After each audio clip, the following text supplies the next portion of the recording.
Hey, what's going on, everyone? It's Jimbo, and today we're looking at this pool fence.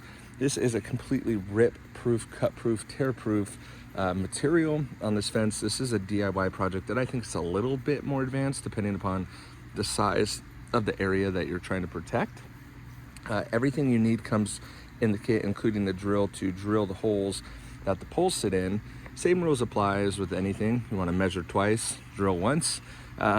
But this is definitely an attainable DIY project, especially because all the tools and tricks come with it. We remove these sometimes and then put them back in, so it's very easy to take these out. You just pull up and they come out, and then you could obviously put them back in. It rolls into itself, and so it's a convenient way to keep the pool protected when you need to, and then remove it when you don't, and it's not unsightly. They also make plugs for the holes, so you don't have to worry about holes all around your pool. Overall, definitely recommend having a pool fence.